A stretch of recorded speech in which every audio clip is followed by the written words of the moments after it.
UP के उन्नाव में एक शराबी ने जमकर हंगामा किया। वो दीवार पर चढ़कर खुदकुशी की धमकी देने लगा। इस हंगामे की तस्वीरें भी सामने आई हैं। तस्वीरों में दिखाई दिया कि एक आदमी गंगा के पुल की दीवार पर चढ़ा था। वो नीचे खड़े लोगों से कुछ बात करता भी दिखाई दिया। हालांकि कुछ देर बाद पुलिस और आसपास के लोगों की समझाने पर वो नीचे आ गया। बताया गया कि एक आदमी का अपने पिता से विवाद हुआ था, जिस वजह से वो शराब के नशे में धुत होकर काफी देर तक हंगामा करता रहा और फिर गंगा पुल की दीवार पर चढ़ गया। वो आत्महत्या करने की धमकी देने लगा, जिसके बाद आसपास के लोग और पुलिस प्रशासन के अधिकारी मौके पर पहुंचे। उनकी कुछ देर समझाने के बाद हाई वोल्टेज ड्रामा खत्म हो गया और वो आदमी नीचे आ गया। इस बीच न्यूज 18 को मिली एक्सक्लूसिव जानकारी के मुताबिक केंद्र सरकार ने कश्मीरी मूल के एजाज अहमद अहंगर उर्फ अबू उस्मान अल कश्मीरी को डेजिग्नेटेड टेररिस्ट घोषित कर दिया।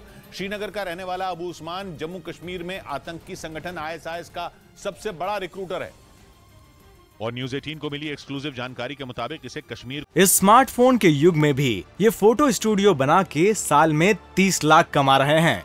आपको भी ये कमाना है, उनसे सीखना है तो फ्रीडम ऐप को अभी डाउनलोड कीजिए। को दहलाने के लिए आतंकी संगठन आईएसआईएस में आतंकियों को भर्ती करने का जिम्मा सौंपा गया है। इस वक्त एजाज अहमद अहंगर उर्फ अबू उस्मान अल कश्मीरी अफगानिस्तान में है और तालिबान के शासन से पहले ये वहाँ की जेल में बंद था। लेकिन अफगानिस्तान पर तालिबान का कब्जा होने के बाद फौरन इसे जेल से रिहा कर दिया गया था और अब इसके खतरनाक इरादों को देखते हुए गृह मंत्रालय ने इसे यूएपीए के तहत डेजिग्नेटेड टेररिस्ट घोषित कर दिया। खुफिया एजेंसियों के मुताबिक अबू उस्मान जम्मू कश्मीर में आईएसआईएस के लिए जमीन तैयार करने में जुटा है, जिसके लिए उसने कश्मीर के नौजवानों को बरगलाना भी शुरू कर दिया है ताकि वो कश्मीर को एक बार फिर आतंक की आग में झोंक सके। भारत सरकार की तरफ से जारी किए गए नोटिफिकेशन के मुताबिक अबू उस्मान का जन्म 1974 में श्रीनगर में हुआ था और वो पिछले काफी वक्त से अफगानिस्तान में छिपा है। और न्यूज 18 को मिली एक्सक्लूसिव जानकारी के मुताबिक अबू उस्मान को मानव बम बनाने में महारत हासिल है। खुफिया एजेंसियों से मिली जानकारी बताती है कि अबू उस्मान को पहली बार जम्मू कश्मीर में 1992 में गिरफ्तार किया गया था, लेकिन 1996 में जेल से छूटने के बाद वो फर्जी पासपोर्ट पर पाकिस्तान भाग गया और उसका नाम तब सामने आया जब 25 मार्च 2020 को काबुल के एक गुरुद्वारे पर हमला हुआ। उस आतंकी हमले में 25 लोगों की मौत हो गई थी, जिसे अबू उस्मान ने ही अंजाम दिया था, जो नाम बदलकर भारत की सुरक्षा एजेंसियों से बचकर पिछले 25 साल से वहां छिपा हुआ था। मध्य प्रदेश के ग्वालियर से चौंकाने वाली कुछ तस्वीरें सामने आई। वहां एक फैक्ट्री और एक दुकान में आग लगने से हड़कंप मच गया।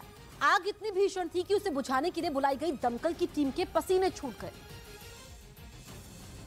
और आग इतनी तेजी से फैली कि उसने पूरी फैक्ट्री और दुकान को अपनी चपेट में ले लिया। वहां दूर से ही आग की ऊंची ऊंची लपटें उठती दिखाई दी। कुछ ही मिनटों में आग से निकला काला धुआं पूरे इलाके में फैल गया। देखते ही देखते वहां लोगों की भीड़ जमा हो गई। बताया गया कि मौके पर पहुंची दमकल की टीम ने आग को बुझाने के लिए बहुत कोशिश की, लेकिन इस बीच आग इतना खतरनाक रूप ले चुकी थी कि लगातार बढ़ती ही गई। उसे देखकर ऐसा लगा मानो सब कुछ राख करके ही छोड़ेगी और हुआ भी ऐसा ही। आग ने पूरी दुकान को जलाकर राख कर दिया। बाद में किसी तरीके से आग को बुझाया गया। वहीं आग लगने की वजह से लाखों का सामान जलकर राख हो गया। इधर प्रधानमंत्री नरेंद्र मोदी वाटर विजन 2047 के कार्यक्रम में शामिल हुए, जहां उन्होंने वीडियो कॉन्फ्रेंसिंग के जरिए राज्यों के जल मंत्रियों को संबोधित किया और प्रधानमंत्री नरेंद्र मोदी ने कहा कि अकेले केंद्र सरकार की कोशिशों से जल संरक्षण के काम में सफलता नहीं मिल सकती। उन्होंने आने वाले 25 साल को जल संरक्षण के लिए बेहद महत्वपूर्ण बताया।